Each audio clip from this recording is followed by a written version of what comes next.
Hello everyone, English knowledge stream channel में आपका स्वागत है।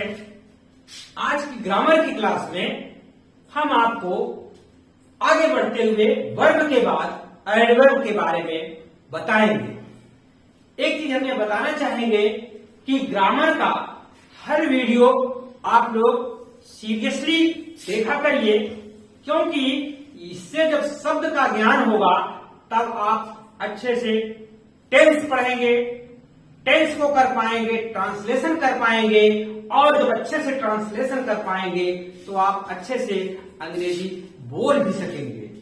मीनिंग टू से कहने का तात्पर्य यह है कि ये सारे वीडियोज एक दूसरे से इंटरकनेक्टेड हैं।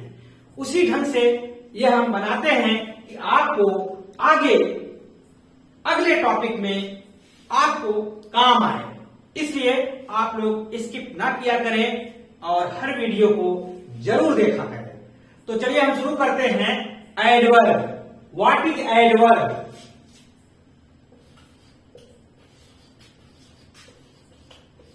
एडवर्ब को हिंदी में कहते हैं क्रिया विशेषण।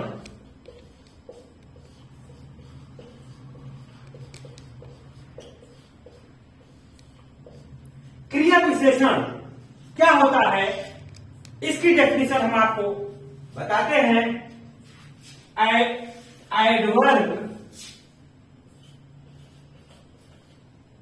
Is a word that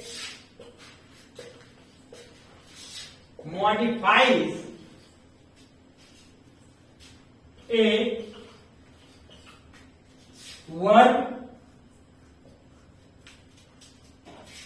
and adjective or another adverb।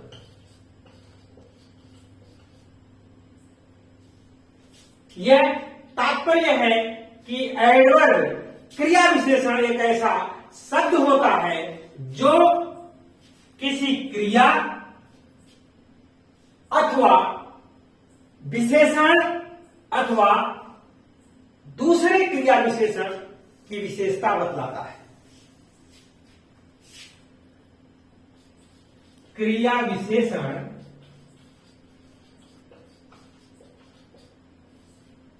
वह शब्द होता है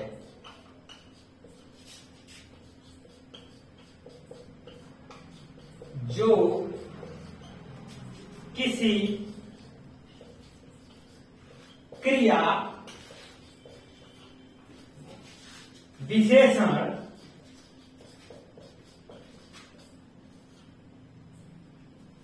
अथवा दूसरे क्रिया विशेषण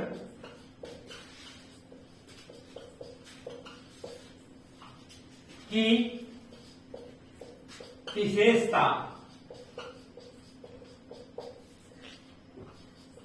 बताता है।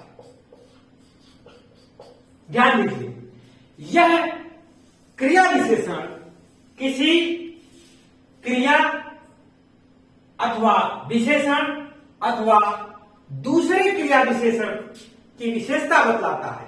For example, Mohan always goes to market. First example. Second example, he is quite well. Third example, she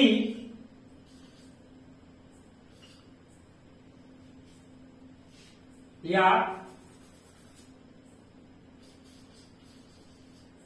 Ramu ran very fast। Now look in this example, पहले ये गोज क्रिया है और ऑलवेज ये क्रिया विशेषण है। ये एक क्रिया की विशेषता बतला रहा है, इसलिए यह ऑलवेज जो है ये क्रिया विशेषण है। दूसरे एग्जाम्पल में आप देखिए, ये विशेषण वेल एडजेक्टिव है और यह एडजेक्टिव की विशेषता बतला रहा है quite. He is quite well. Well माने ठीक मतलब गुड, अच्छा, और अच्छा की विशेषता, अच्छा एडजेक्टिव है और एडजेक्टिव की विशेषता क्वाइट वेल, बिल्कुल ठीक है, बिल्कुल ठीक है। तो यहां पर यह क्वाइट एडवर्ब हुआ। फिर रामू रैन फास्ट, यहां क्रिया की विशेषता फास्ट बतला रहा है, तो यह फास्ट को वेरी फास्ट कर दिया गया है। अब ये ऑलरेडी दूसरे क्रिया विशेषण की विशेषता बता रहा है। तो मीनिंग टू से adverb is a word that modifies a verb, an adjective or another adverb। तो आप समझिए कि जो क्रिया विशेषण है हमेशा किसी क्रिया की अथवा एडजेक्टिव की अथवा किसी दूसरे क्रिया विशेषण की विशेषता बतलाता है। अब हम आपको काइंड्स ऑफ एडवर्ब बताते हैं। इसको आप लोग नोट डाउन कर लीजिए या इसकी स्क्रीनशॉट ले लीजिए। हम बोर्ड को क्लियर करते हैं, फिर आपको काइंड्स ऑफ एडजेक्टिव एडवर्ब बताते हैं।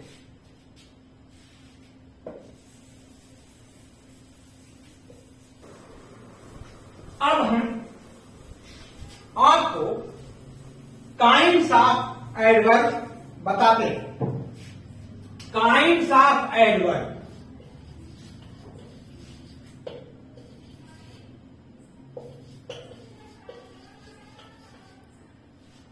मुख्यतः एडवर्ब 5 या 6 प्रकार के होते हैं। हम उसमें से प्रमुख जो है एडवर्ब हम आपको उनको बताते हैं। पहला एडवर्ब ऑफ फ्रीक्वेंसी। ये एडवर्ब वे शब्द होते हैं जो प्रायः हाउ ऑफन, कितनी बार प्रश्नों का जवाब देते हैं। हाउ ऑफन, अगर हाउ ऑफन कहेंगे हम कितनी बार, तो उसका जो उत्तर आएगा वो जो होगा वो होगा आपका adverb of frequency. For example you can see here, जैसे सेल्डम। सेल्डम माने बार्किंग डॉग्स सेल्डम बाइट, भौंकने वाले कुत्ते बहुत कम ही भौंक काटते हैं। Often, never, always. उसके बाद ओकेजनली,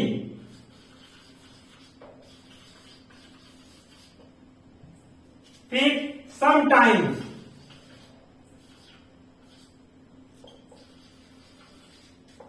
ये कुछ ऐसे शब्द हैं जिससे आप यह जान जाएंगे कि यह फ्रीक्वेंसी वाले एडवर्ब है।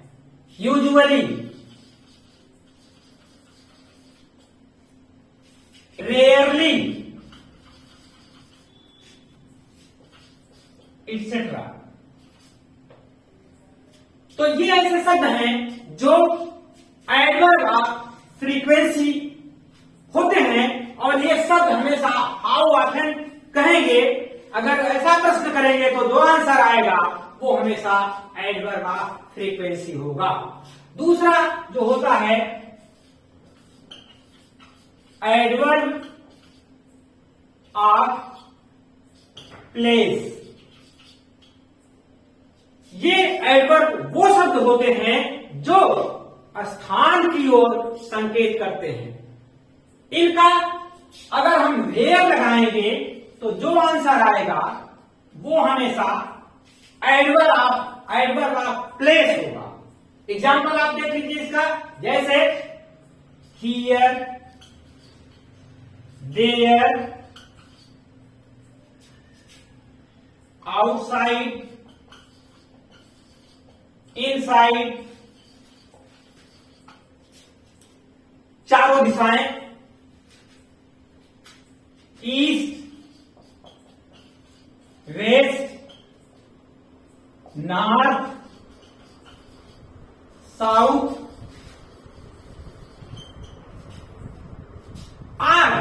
ऐसे होते हैं जो कि आप इसको ये जब आप लगाएं, ये क्वेश्चन करेंगे तो आंसर जो आएगा वही एडवर्ब ऑफ प्लेस होगा। Left, right, nowhere, somewhere,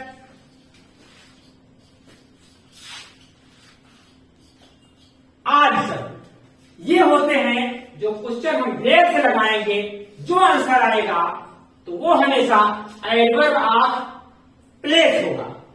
इसको आप नोट डाउन कर लीजिए, हम इसको क्लीन करते हैं, फिर आगे उसके और काइंड्स को हम बताते हैं। आप इसको स्क्रीनशॉट ले लीजिए।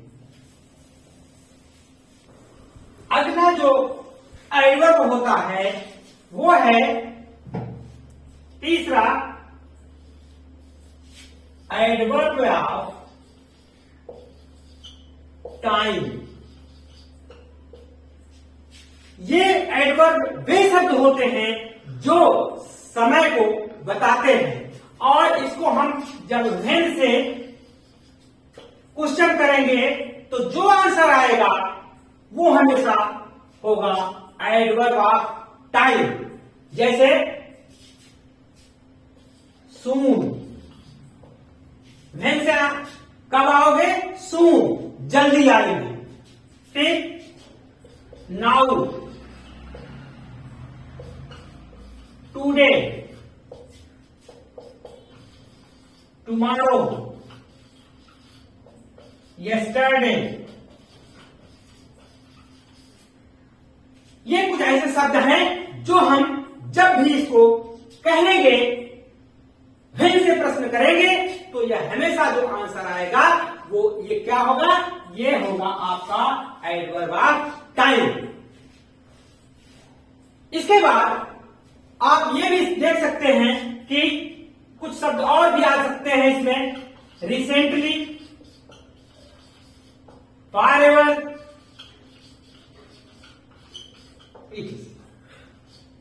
तो यह एडवर्ब क्लॉज ऑफ टाइम होता है, जिसमें हम यह जानते हैं कि जब हम व्हेन से जवाब प्रश्न करेंगे तो जो आंसर आएगा वो हमेशा एडवर्ब क्लॉज ऑफ टाइम होगा। अगला है adverb of manner.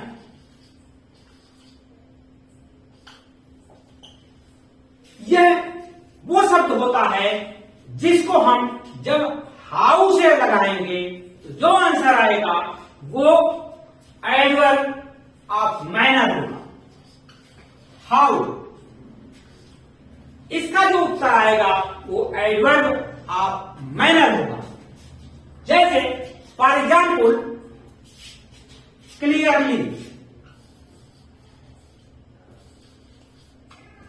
Promptly, seriously,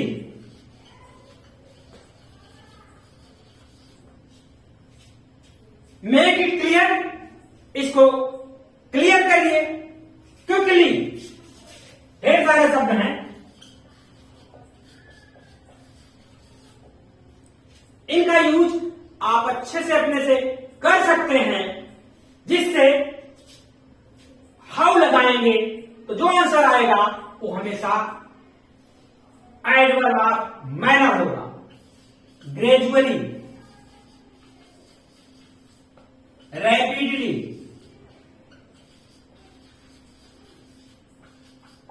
etcetera. Clearly, स्पष्ट रूप से, सीरियसली, गंभीरता पूर्वक, इसके मीनिंग सब ग्रेजुअली, धीरे धीरे, रैपिडली, तेजी से, और भी ढेर सारे, इवेंचुअली, इंस्टेंटली, आदि सब। तो इसको भी आप लोग नोट कर लीजिए। तो हम अगले एडवर्ब को आपको बताते हैं और आप इसको नोट डाउन करते चलिए, इसकी स्क्रीनशॉट ले लीजिए, हम इसको क्लीन करते हैं। उसी क्रम में आगे बढ़ते हुए आपका अगला जो एडवर्ब होता है वो एडवर्ब ऑफ डिग्री। इसमें डिग्री ऑफ, इन शब्दों से डिग्री ऑफ कंपैरिजन और जो डिग्री होती है उस शब्द का बोध होता है। जैसे वेरी, मच, मोर, मोस्ट, एक्सट्रीमली, ये शब्द हमेशा आप जब भी देखेंगे तो ये कहीं न कहीं इसमें डिग्री का जो है समावेश रहता है। और भी शब्द हो सकते हैं जैसे डीपली,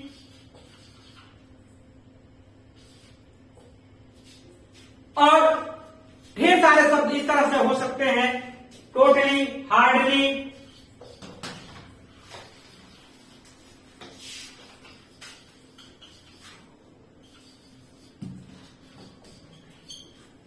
इस तरह से जो अगला आपका एडवर्ब है उसे कहते हैं relative adverb.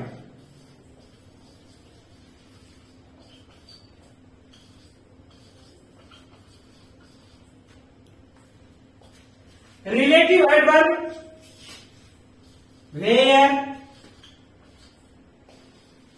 Which, how, when, etcetera, ये भी जो शब्द होते हैं इनको ये रिलेशन क्रिएट करते हैं। जैसे he went there where he bought some books, he went there and bought some books. यहां वेयर का मतलब एंड देयर हो जाएगा। इस तरह से और होते हैं आपके adverb, conjunctive adverb, adverb of quality, adverb of quantity. लेकिन प्रमुख यही होते हैं, इंट्रोगेटिव एडवर्ब होता है, बट संक्षेप में हम आपको बताना चाहेंगे कि मुख्य यही एडवर्ब होते हैं। आप इसको अच्छी तरह से याद कर लीजिए, रख लीजिए। हम एक बार फिर बताना चाहेंगे कि आप ग्रामर का जो भी इसमें वर्ड से संबंधित रूल्स होते हैं उसको आप अवश्य देखिए। जैसे नेवर और ऑलवेज आप ट्रांसलेशन में यूज करेंगे, लेकिन आपको ये पता नहीं है कि पार्ट्स ऑफ स्पीच में क्या है, नाउन है कि प्रोनाउन है कि एडजेक्टिव है। आप अगर इसको देखेंगे तो आपको अच्छी तरह समझ में आ जाएगा। इसलिए आप ग्रामर की भी वीडियो देखें और ट्रांसलेशन का भी देखें, उसके बाद स्पोकन का भी देखें। मैं सीक्वेंस में ग्रामर बना रहा हूं, मैं सीक्वेंस में वीडियो बना रहा हूं, इसलिए बहुत जल्दी की बात नहीं है। एकदम धीरे धीरे और अच्छे से आप इसको समझने का प्रयास करें। हर वीडियो को देखें, प्लेलिस्ट आपके सामने मौजूद रहेगी, अपडेट है, आप उसको फॉलो करें। चैनल पर नए हो तो सब्सक्राइब कर लें, शेयर करें, लाइक करें। Thank you for watching this video.